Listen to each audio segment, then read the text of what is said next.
एक दिन सुबह सुबह दरवाजे की घंटी बजी। दरवाजा खोला तो देखा एक आकर्षक कदकाठी वाले व्यक्ति चेहरे पर मुस्कान लिए खड़े हैं। मैंने कहा, जी कहिए। तो उन्होंने कहा, अच्छा जी, आप तो रोज हमारी ही गुहार लगाते थे। मैंने कहा, माफ कीजिए भाई साहब, मैंने आपको पहचाना नहीं। तो वे कहने लगे, भाई साहब, मैं वह हूँ जिसने तुम्हें साहेब बनाया है। अरे मैं ईश्वर हूँ, ईश्वर।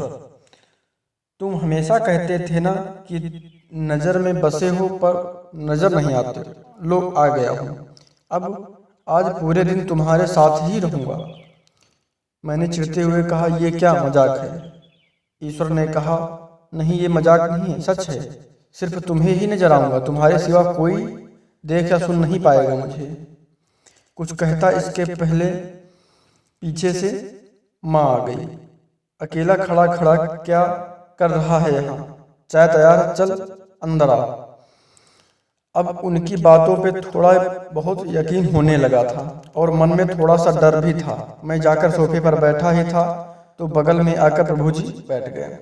चाय आते ही जैसे ही पहला घूंट पिया, मैं गुस्से से चिल्लाया, अरे माँ, ये हर रोज इतनी चीनी? इतना कहते ही ध्यान आया कि अगर ये सचमुच में ईश्वर हैं तो इन्हें कतई ये पसंद नहीं आएगा कि कोई अपनी माँ पर गुस्सा करे। अपने मन को शांत किया और समझा भी दिया, भाई तुम नजर में हो आज, जरा ध्यान से। बस फिर मैं मैं जहाँ जहाँ ईश्वर मेरे पीछे पूरे घर में। थोड़ी देर बाद नहाने के लिए जैसे ही मैं बाथरूम की तरफ चला तो उन्होंने भी कदम बढ़ा दिए। मैंने कहा, प्रभु यहाँ तो बख्श दो। खैर, नहाकर तैयार होकर मैं पूजा घर में गया। यकीनन पहली बार पूरे मन से प्रभु का वंदन किया, क्योंकि आज अपनी ईमानदारी जो साबित करनी थी। फिर ऑफिस के लिए निकला। अपनी कार में बैठा तो देखा प्रभु जी बगल में पहले से ही बैठे हुए थे। सफर शुरू हुआ तभी एक फोन आया और फोन उठाने वाला ही था कि ध्यान आया कि प्रभु जी आज साथ में ही हम पर नजर रख रहे हैं। कार को साइड में रोका, फोन पर बात की और बात करते करते ही कहने वाला था कि इस काम के ऊपर पैसे लगेंगे, पर ये तो गलत था, पाप था और प्रभु के सामने ये कैसे कह सकता। एकाएक मुंह से निकल आया, आप आ जाइए, आपका काम हो जाइएगा, आपका काम हो जाएगा आज। फिर उस दिन ऑफिस में ना स्टाफ पर गुस्सा किया, ना किसी कर्मचारी से बहस की। 25-50 जो गालियां हो जाती थी वो एक भी गाली आज नहीं हुई। पर उस दिन सारी गालियां कोई बात नहीं, इट्स ओके में तब्दील हो गई। वह पहला दिन था जब क्रोध, घमंड, किसी की बुराई, लालच, अपशब्द, बेईमानी, झूठ से ये सब दिनचर्या का हिस्सा ना बने।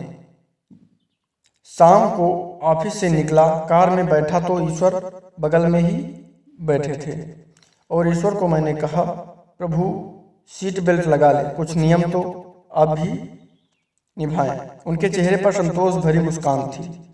घर पर रात्रि भोजन जब परोसा गया तब शायद पहली बार मेरे मुख से निकला, प्रभु पहले आप लीजिए। और उन्होंने भी मुस्कुराते हुए निवाला मुंह में रखा। भोजन के बाद माँ बोली, पहली बार खाने में कोई कमी नहीं निकाली आज तूने। क्या बात है, सूरज पश्चिम से निकला है क्या आज? मैंने कहा, माँ आज सूर्योदय मन में हुआ है।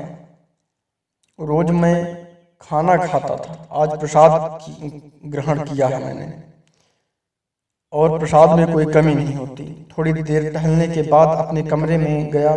शांत मन और शांत दिमाग के साथ तकिए पर सिर रखा तो ईश्वर ने प्यार से सिर पर हाथ फिराया और कहा, आज तुम्हें नींद के लिए किसी संगीत, किसी दवा और किसी किताब के सहारे की जरूरत नहीं है। गहरी नींद गालों पे थपकी से उठी। कब तक सोएगा? जाग जा, माँ की आवाज थी।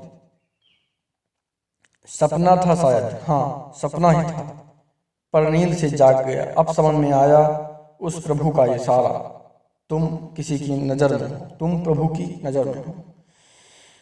जिस दिन ये समझ गए सब, वो देख रहा है सब कुछ ठीक हो जाएगा। सपने में आया एक विचार भी आंखें खोल सकता है। बस एक बात हमेशा याद रखो, हम सांसारिक कैमरे की नहीं बल्कि प्रभु के नज़र की बात कर रहे हैं।